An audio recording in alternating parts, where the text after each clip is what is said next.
नीता अपनी गृहस्थी में खुश है। पति, 2 बेटे, 1 बेटी, भरा पूरा परिवार है उसका। नीता, प्लीज़ आज कुछ स्वादिष्ट और लजीज सा कुछ बनाओ। और हाँ, मम्मी साथ ही गर्मा गर्म कॉफ़ी भी बना देना। नीता अपनी पति और बच्चों की फरमाइश सुनकर किचन की ओर चल दी। वहीं अमित बालकनी में बैठे हमारे नए घर के होने वाले नक्शा, इंटीरियर और फर्नीचर के बारे में विचार विमर्श ले रहे थे। साथ ही बैठे मेरे बच्चे भी अपने अपने आइडियाज़ शेयर कर रहे हैं। बालकनी से पति और बच्चों की नोक झोंक के स्वर किचन के अंदर तक गूंज रहे थे। सभी चाहते थे कि नया घर उनकी ही पसंद के अनुरूप बने। कार्तिक को बैडमिंटन खेलने के लिए लंबे चौड़े लॉन की आवश्यकता थी।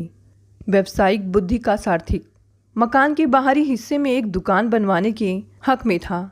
अदिति अभी 11 वर्ष की थी, लेकिन मकान के बारे में उसकी कल्पनाएं अनेक थीं। वह अपनी धनी परिवारों की सहेलियों की भांति 2-3 मंजिल की आलीशान कोठी की इच्छुक थी, जिसके सभी कमरों में टेलीफोन और रंगीन टेलीविज़न की सुविधाएं हों, कार खड़ी करने के लिए गैराज हो। अमित ठठाकर हंस पड़े। 400 गज जमीन में 5 सितारा होटल की गुंजाइश कहाँ है हमारे पास? मकान बनवाने के लिए लाखों रुपए कहाँ हैं? फिर तो बन गया मकान पिताजी, पहले आप रुपए पैदा कीजिए। अदिति का मुंह फूल उठा था। तू क्यों रूठ कर अपना भेजा खराब करती है? मकान में तो हमें ही रहना है, तेरा क्या है? विवाह के बाद पराए घर जा बैठेगी। सार्थक और कार्तिक अदिति को चिढ़ाने लगे थे। बच्चों की वार्तालाप का लुत्फ उठाते हुए मैंने मेज पर गरम गरम कॉफ़ी, पकौड़े, पापड़ सजा दिए और अमित से बोली, इस प्रकार तो तुम्हारा मकान कई वर्षों में भी नहीं बन पाएगा। किसी इंजीनियर की सहायता क्यों नहीं ले लेती हूँ? वह तुम सबकी पसंद के अनुसार नक्शा बना देगा। अमित को मेरा सुझाव पसंद आया। जब से उन्होंने ज़मीन खरीदी थी, उनके मन में एक सुंदर आरामदेह मकान बनवाने की इच्छाएं बलवती हो उठी थी। अमित अपने रिश्तेदारों मित्रों से इस विषय में विचार विमर्श करते रहते थे। कई मकानों को उन्होंने अंदर से लेकर बाहर तक ध्यानपूर्वक देखा भी था। कई बार फुर्सत के क्षणों में बैठकर कागजों पर भांति भांति के नक्शे बनाए बिगाड़े थे उन्होंने, परंतु मन को कोई रूपरेखा संतुष्ट नहीं कर पा रही थी। कभी आंगन छोटा लगता तो कभी बैठक के लिए जगह कम पड़ने लगती। परिवार के सभी सदस्यों के लिए सेपरेट स्नान घर और कमरे तो आवश्यक थे ही। एक कमरा अतिथियों के लिए भी जरूरी था। क्या मालूम भविष्य में कभी कार खरीदने की हैसियत बन जाए, इसलिए गैराज बनवाना भी आवश्यक था। कुछ ही दिनों बाद अमित किसी अच्छे इंजीनियर की तलाश में जुट गए। एकांत क्षणों में भी मैं मकान के बारे में सोचने लगती थी। एक बड़ा आधुनिक सुविधाओं से पूर्ण रसोई घर बनवाने की कल्पनाएं मेरे मन में उभरती रहती थी। अपने मकान में गमलों में सजाने के लिए कई प्रकार के पेड़ पौधों के नाम मैंने लिखकर रख दिए थे। एक दिन अमित ने घर आकर बतलाया कि उन्होंने एक भवन निर्माण कंपनी की मालकिन से अपने मकान के बारे में बात कर ली है। अब नक्शा बनवाने से लेकर मकान बनवाने तक की पूरी जिम्मेदारी उन्हीं की होगी। सबने राहत की सांस ली। मकान बनवाने के लिए अमित के पास कुल 1.5-2 लाख की जमा पूंजी थी। घर के खर्चों में कटौती कर करके वर्षों में जाकर इतना रुपया जमा हो पाया था। अमित एक दिन मुझे भवन निर्माण कंपनी की मालकिन रूबी से मिलवाने ले गए। मैं कुछ ही क्षणों में रूबी के मृदु स्वभाव, खूबसूरती और आतिथ्य से कुछ ऐसी प्रभावित हुई कि हम दोनों के बीच एक अदृश्य सा आत्मीयता का सूत्र बंध गया था। हम उन्हें अपने घर आने का औपचारिक निमंत्रण देकर चले आए। मुझे कतई उम्मीद नहीं थी कि वह हमारे घर आकर हमारा आतिथ्य स्वीकार करेंगी, लेकिन एक शाम आकस्मिक रूप से उनकी चमचमाती विदेशी कार हमारे घर के सामने आकर रुक गई। मैं संकोच से भर उठी कि कहाँ बैठाऊँ इन्हें, कैसे सत्कार करूँ। रूबी शायद मेरे मन की हीन भावना भाप गई। मुस्कुराकर स्वतः ही एक कुर्सी पर बैठ गई। नीता जी, क्या एक गिलास पानी मिलेगा? मैं निंद्रा से जागी। लपक कर रसोई घर से पानी ले आई। फिर चाय की चुस्कियों के साथ वार्तालाप का लंबा सिलसिला चल निकला। इस बीच बच्चे कॉलेज से आ गए थे। वे भी हमारी बातचीत में शामिल हो गए। फिर रूबी यह कहकर चली गई, मैंने आपकी पसंद को ध्यान में रखकर मकान के कुछ नक्शे बनवाए हैं, कल मेरे ऑफिस में आकर देख लीजिएगा।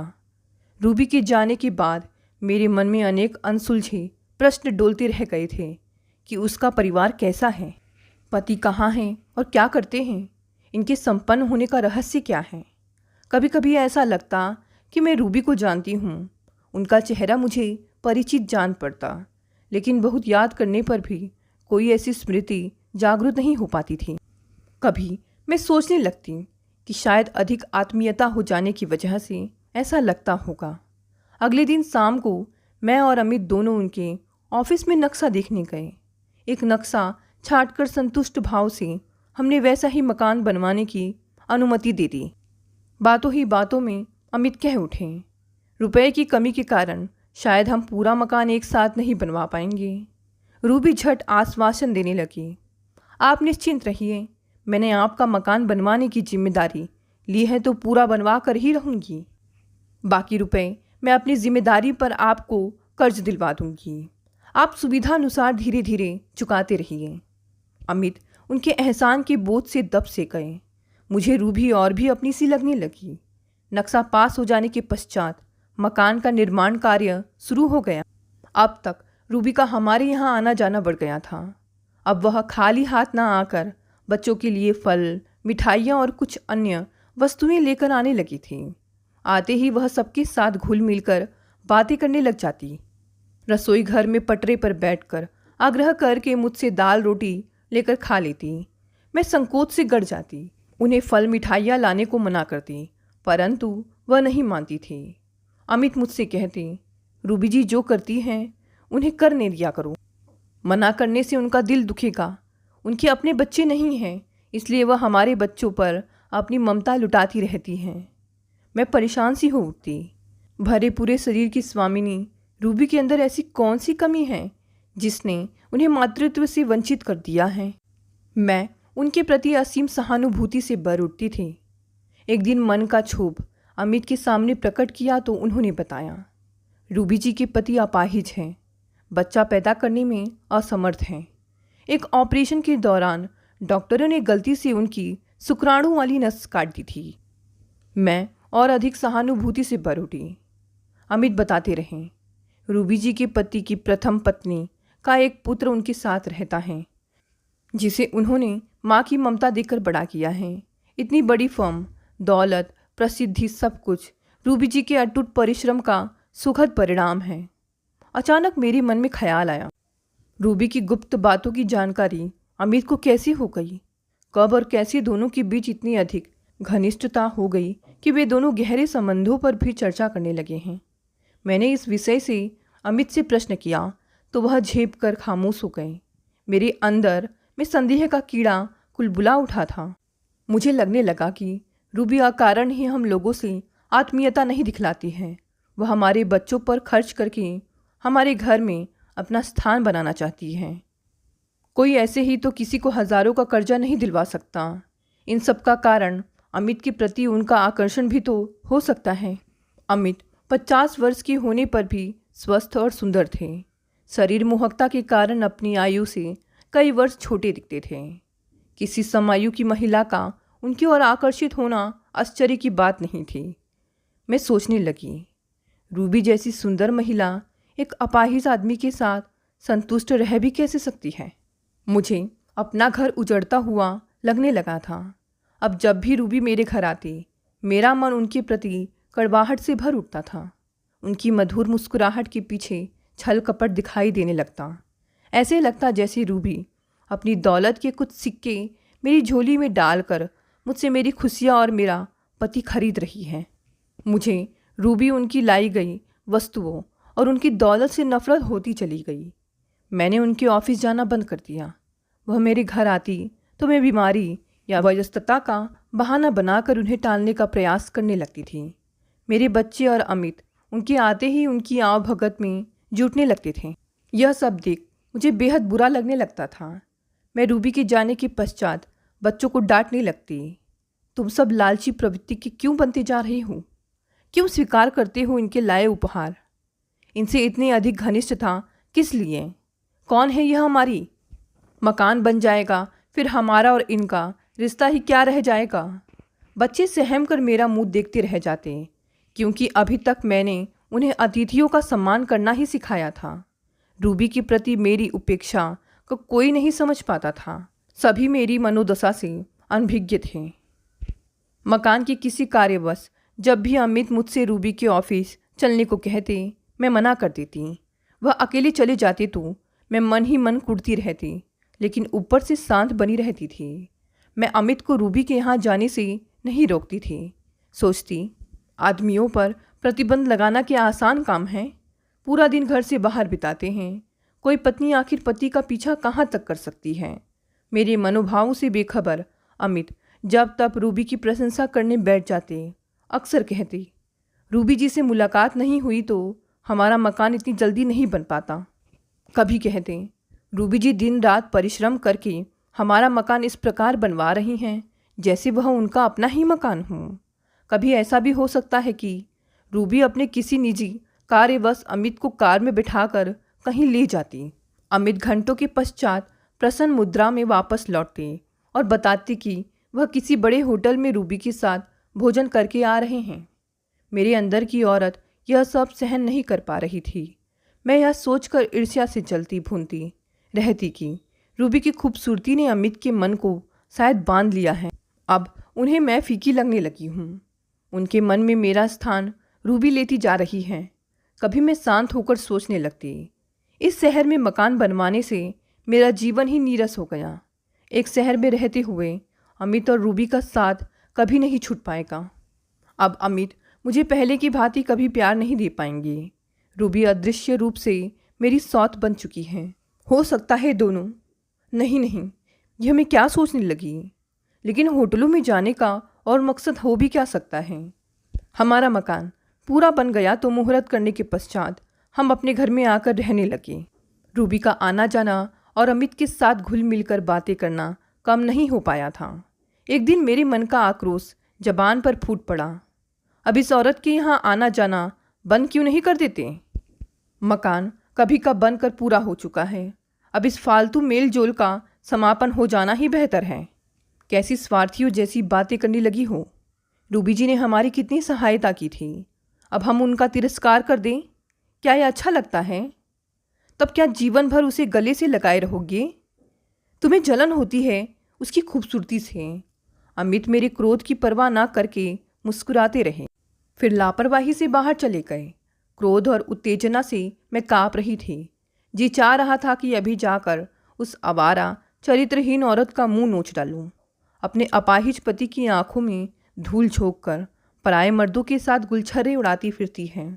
अब तक ना मालूम कितने पुरुषों के साथ मुंह काला कर चुकी होगी। मुझे उस अपरिचित अनदेखे व्यक्ति से गहरी सहानुभूति होने लगी, जिसकी पत्नी बनकर रूबी उसके प्रति विश्वासघात कर रही थी। मैं सोचने लगी, अगर यह कांटा अभी से उखाड़ कर नहीं फेंका गया तो मेरा मन जख्मी होकर लहूलुहान हो जाएगा। इससे पहले कि मामला और आगे बढ़े, मुझे रूबी के पति के पास जाकर सब कुछ साफ साफ बता देना चाहिए कि वे अपनी बदचलन पत्नी के ऊपर अंकुश लगाना शुरू कर दें। वह दूसरों के घर उजाड़ती फिरती हैं। उनके घर का पता मुझे मालूम था। एक बार मैं अमित के साथ घर के बाहर तक जा चुकी थी। उस वक्त रूबी घर पर नहीं थी। नौकर के बताने पर हम बाहर से ही लौट आए थे। घर के सभी काम बच्चों पर छोड़कर मैं रूबी के घर जाने के लिए तैयार हो गई। एक ऑटो में बैठकर मैं उनके घर पहुंच गई। रूबी घर में नहीं थी। नौकर से साहब का कमरा पूछकर मैं दनदनाती हुई सीढ़ियाँ चढ़कर ऊपर पहुंची।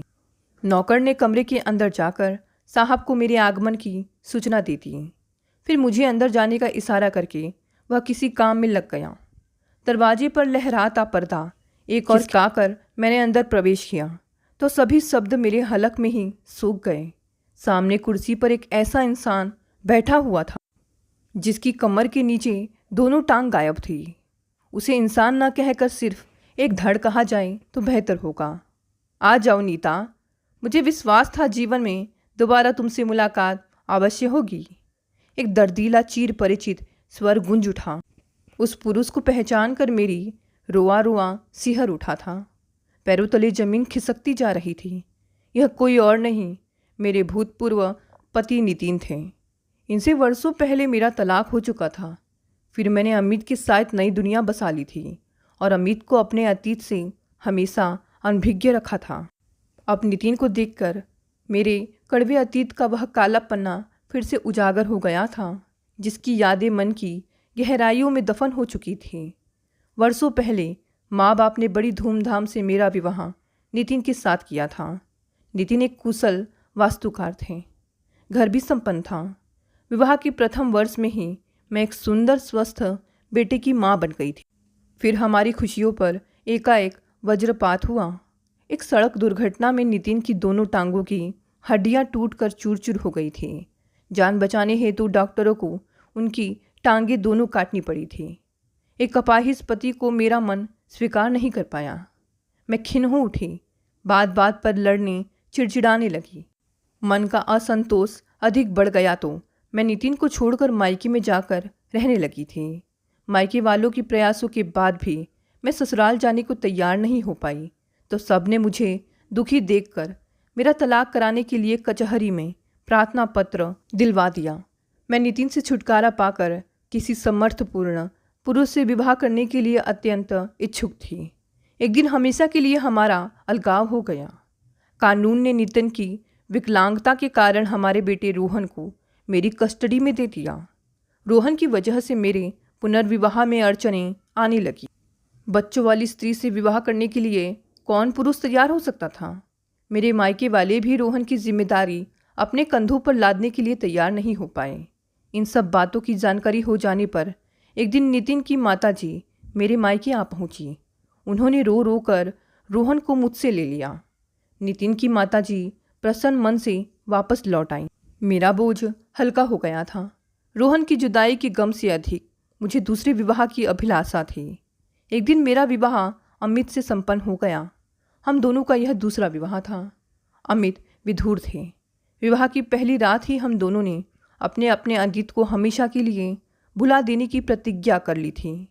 फिर एक दिन मायके जाने पर मुझे मालूम हुआ कि नितिन की माताजी नितिन और रोहन को लेकर किसी अन्य शहर में चली गई हैं।